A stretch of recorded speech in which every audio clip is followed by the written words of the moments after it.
Hello, स्वागत है आपका। मैं अखिलेश। तो आज हम बात करेंगे ब्लड के चौथे पार्ट पे। ब्लड के 3 पार्ट आपको अपलोड किए जा चुके हैं, जिसमें आरबीसी, डब्ल्यूबीसी, प्लेटलेट्स, प्लाज्मा और हीमोग्लोबिन के बारे में हम बहुत अच्छे से पढ़ चुके हैं। ये चौथा पार्ट होगा ब्लड का, और इसमें हम बात करने वाले हैं क्लॉटिंग ऑफ ब्लड और हीमोफीलिया के बारे में।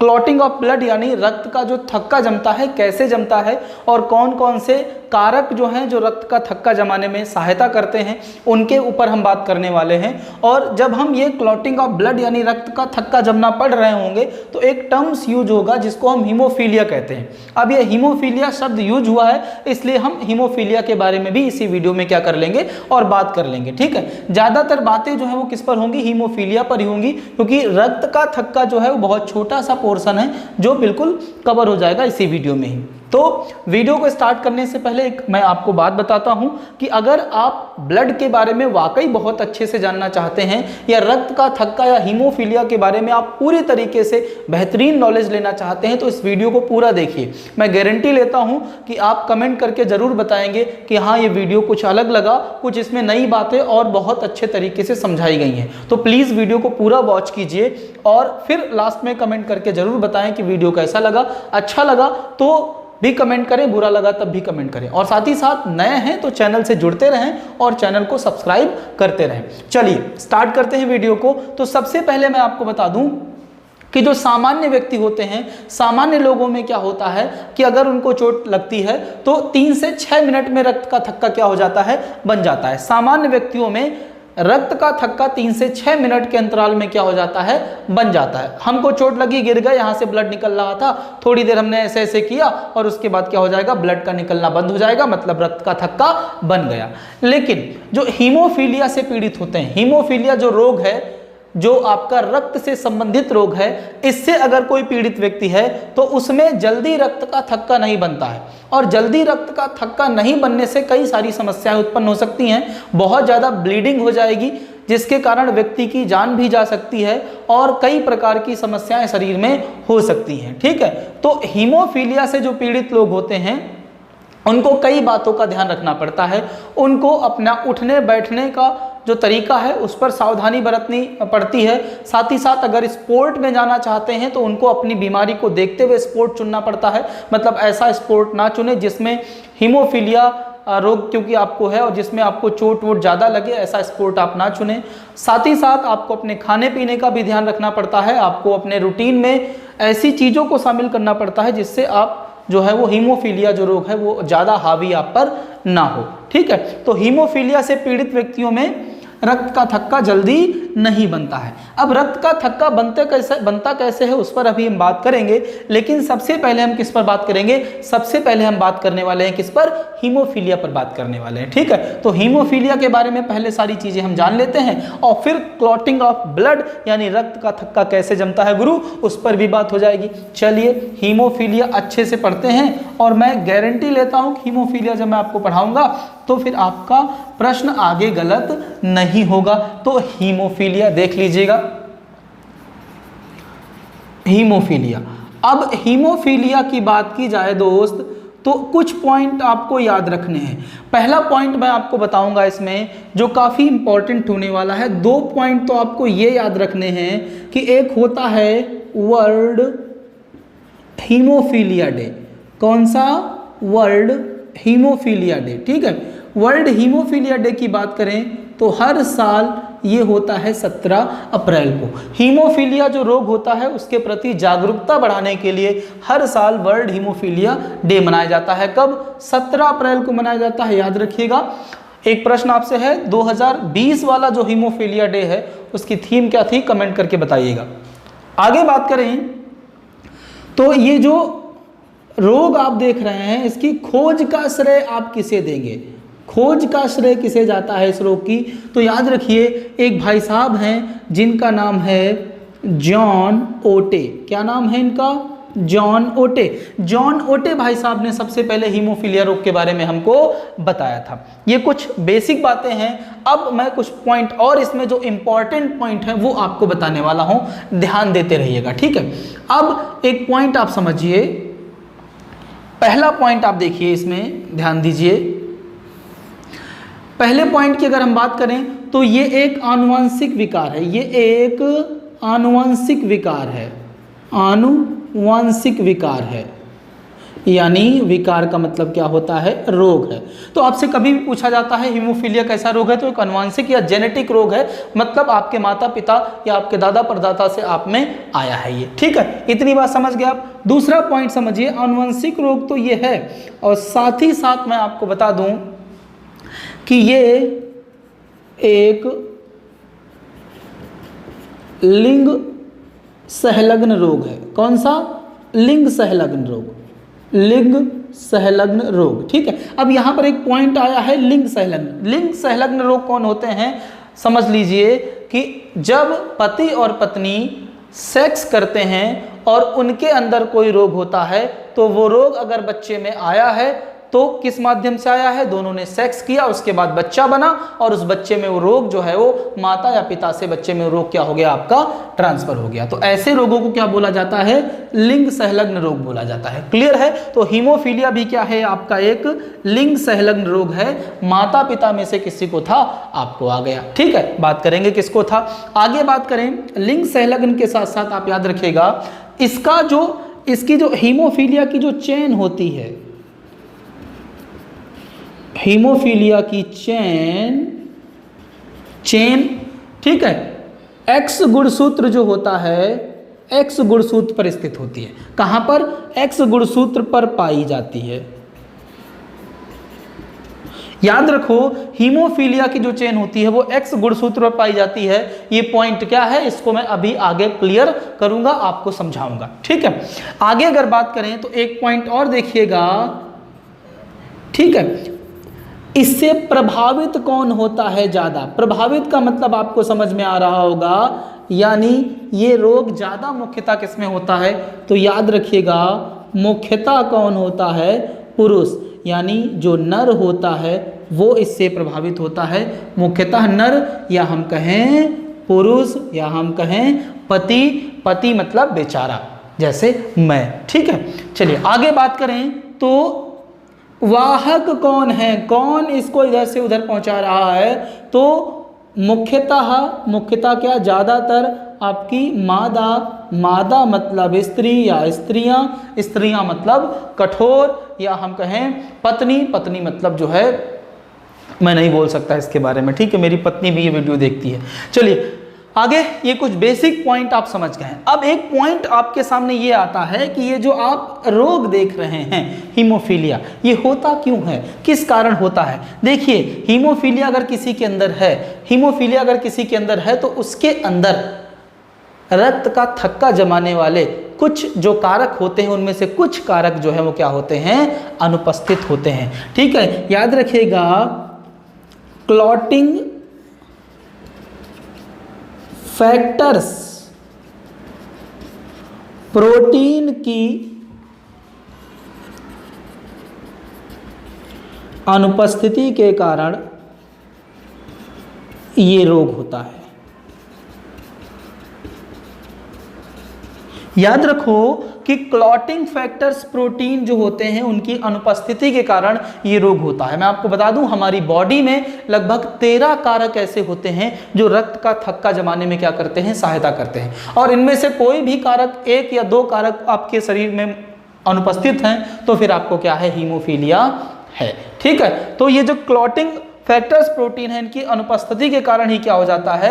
हीमोफीलिया हो जाता है, या हम कहें हीमोफीलिया रोग है। इसका मतलब आपके अंदर क्लॉटिंग फैक्टर्स जो प्रोटीन है वो अनुपस्थित है। ठीक है, तो इतनी बेसिक सी बात उम्मीद कर रहा हूं आपको समझ में आई होगी, और अगर आ गई है तो इसका स्क्रीनशॉट ले लीजिएगा, क्योंकि बहुत इंपॉर्टेंट है, और इसको अपनी कॉपी में लिख जरूर लीजिएगा। स्क्रीनशॉट ले लीजिए, फिर इसको मिटा दें। ठीक है, उम्मीद कर रहा हूं आपने स्क्रीनशॉट इसका ले लिया है ना दोस्त। चलिए अब आगे अगर बात करें तो अगला जो पॉइंट हमारे पास आने वाला है हीमोफीलिया से ही, कि हीमोफीलिया जो होता है इसके कई सारे अन्य नाम हैं। यहां से प्रश्न खूब बनता है, हीमोफीलिया के कई अन्य नाम हैं, और यहां से प्रश्न दोस्त खूब बनता है, तो इस पर भी हम बात करने वाले हैं। ठीक है, हीमोफीलिया के अन्य नामों की अगर बात करें तो एक यहाँ पर सबसे पहले देख लीजिएगा कौन कौन से अन्य नाम होते हैं, फिर इनको मैं बहुत अच्छे से समझा दूं। एक नाम होता है, याद रखिएगा, एक होता है ब्लीडर, कौन सा? ब्लीडर रोग। एक होता है शाही रोग, एक होता है आपका, एक होता है क्रिसमस रोग, क्रिसमस रोग, और एक दोस्त रोग होता है, याद रखो, मतलब एक नाम होता है इनका और, जिसको कहा जाता है क्लासिक रोग। ठीक है, ब्लीडर डिजीज, शाही डिजीज, क्रिसमस डिजीज और आपका क्लासिक डिजीज, ये कुछ आप नाम देख रहे हैं किसके, हीमोफीलिया के। तो इन सब पर हम बात करते हैं। उससे पहले एक पॉइंट आप समझ लीजिएगा, ये जो हीमोफीलिया होती है, ये जो हीमोफीलिया है, ठीक है, ये जो हीमोफीलिया है, इसके अगर टाइप की बात करेगा तो याद रखो हीमोफीलिया दो टाइप की होती है। एक होती है हीमोफीलिया ए और एक होती है हीमोफीलिया बी। एक होता है हीमोफीलिया ए और एक होता है हीमोफीलिया बी। हीमोफीलिया के टाइप की अगर बात करेगा, अब देखिए हीमोफीलिया टाइप ए और बी क्या है, इनको मैं भी आपको समझाऊंगा। अभी एक मैं टर्म्स यूज कर रहा हूं, मैंने कहा कि इधर शायद देख ना रहा हूं, यहां पर लिख रहा हूं, मैंने कहा रक्त स्कंदन वाले कारक।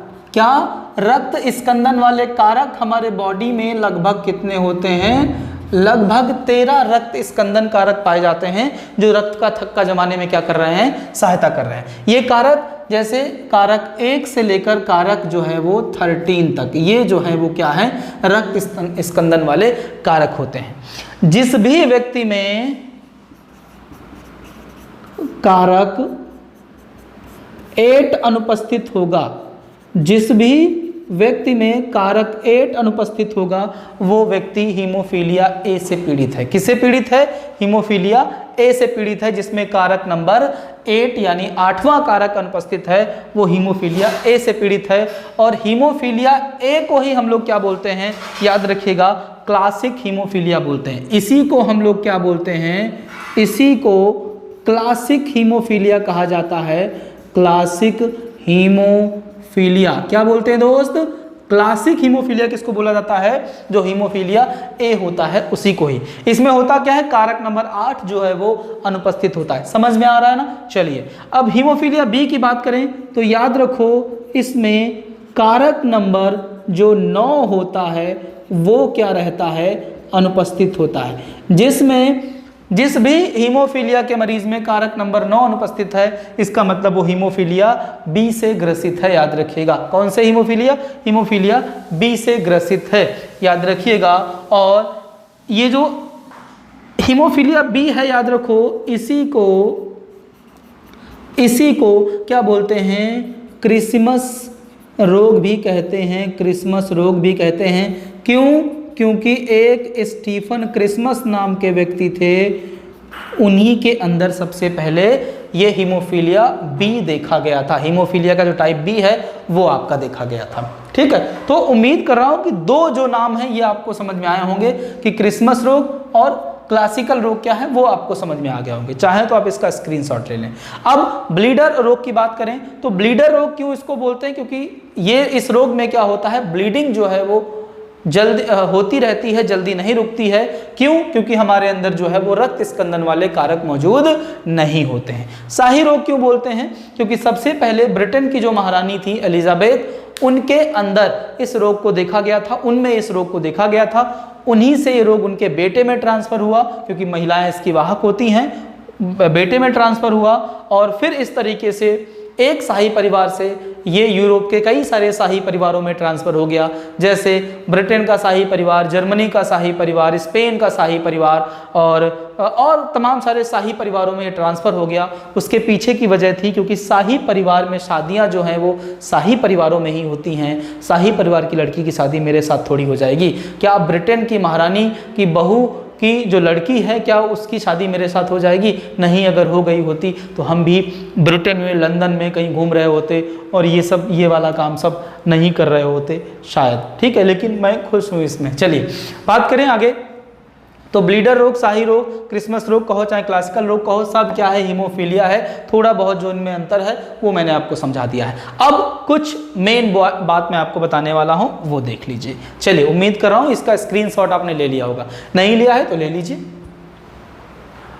बढ़ते हैं आगे। अब घड़ी आई है एक ऐसी मिलन की जो चीज़ें आपको और अच्छे से समझा देंगी कि महिलाएं क्यों वाहक हैं या किस प्रकार से जो है रोग ये इधर उधर ट्रांसफ़र होता है। ठीक है, देखिए अगर आपसे पूछा जाएगा लिंग गुणसूत्र के बारे में, लिंग गुणसूत्र के बारे में अगर आपसे पूछा जाता है तो याद रखना जो फीमेल होती है और जो मेल होता है, फीमेल का XX और मेल का क्या होता है XY होता है। ठीक है, फीमेल का हमेशा क्या होता है XX होता है और मेल का क्या होता है XY होता है। थोड़ा सा अब इसको इधर समझने का प्रयास करते हैं। जैसे मैंने एक पॉइंट शुरुआत में ही आपको बताया, आप पीछे देख लीजिए, बताया था कि ये जो हीमोफीलिया है, ठीक है, ये जो है आपका X गुणसूत्र पर जो है पाया जाता है। हीमोफीलिया जो है वो कहाँ पाया जाता है, X गुणसूत्र पर पाया जाता है। ये मैंने आपको बताया था। देखिए जैसे फीमेल का मैंने ले लिया XX, फीमेल है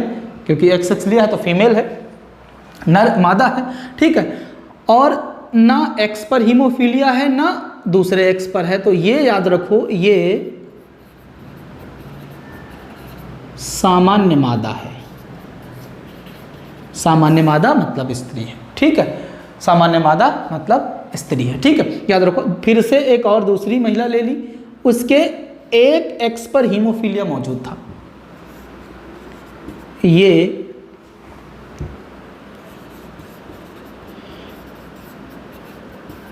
हीमोफीलिया की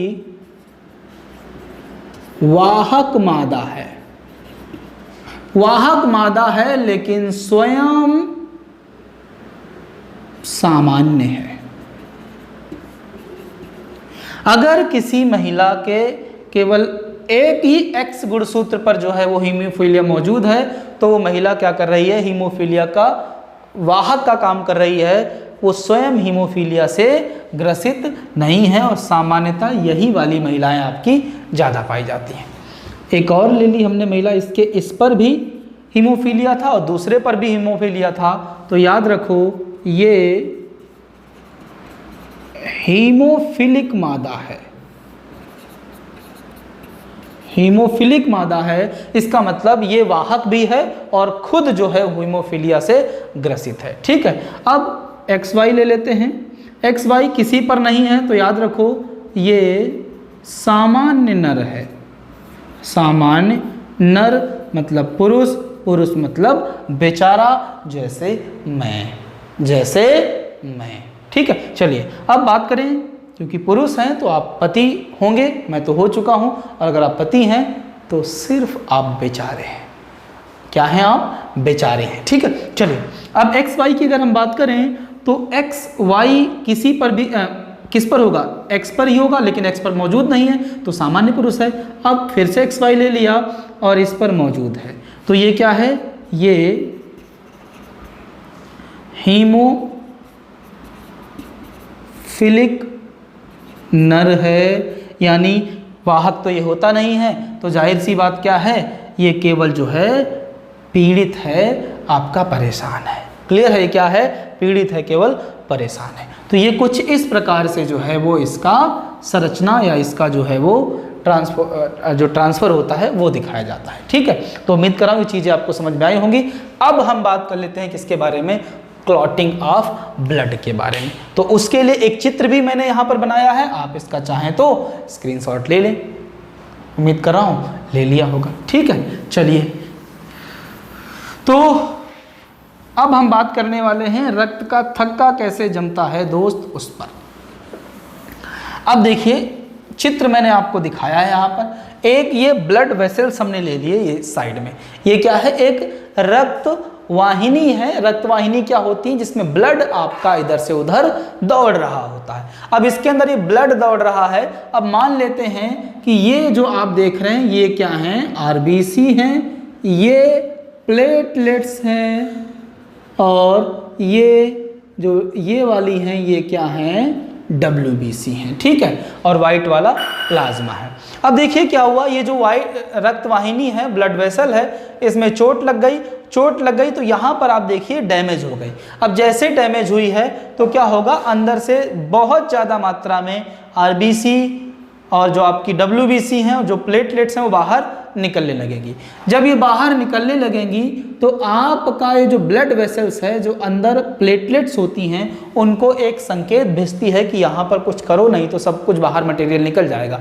तो जो प्लेटलेट्स होती हैं वो यहाँ पर, जहाँ पर चोट लगी है, यहाँ पर दिखाया है मैंने, यहाँ पर क्या हो जाएंगी, ब्लैक वाली क्या है, प्लेटलेट्स हैं, इकट्ठा हो जाती हैं। प्लेटलेट्स को मैंने कहा था क्या बोलते हैं, थ्रोम्बोसाइट भी बोलते हैं। अब मैंने कहा कि जो प्लेटलेट्स हैं यानी थ्रोम्बोसाइट, अभी जो प्लेटलेट्स हैं दोस्त याद रखो, जब ये यहाँ पर इकट्ठी होंगी तो इनका संपर्क बाहर से, यानी यहाँ पर अगर चोट लगी है तो यहाँ पर इकट्ठी होंगी तो इनका संपर्क वायु से होगा, यानी ये जो है वो संपर्क किससे स्थापित करेंगी, वायु से। जब ये संपर्क वायु से स्थापित करेंगी तो ये निर्माण कर देती हैं किसका, थ्रोम्बोप्लास्टिन का। अब यहां पर किसका निर्माण हो गया है, थ्रोम्बोप्लास्टिन का। थ्रोम्बोप्लास्टिन का निर्माण हो गया। देखो थ्रोम्बोसाइट यानी इनको हम क्या बोलते हैं, प्लेटलेट बोलते हैं, प्लेटलेट, ठीक है।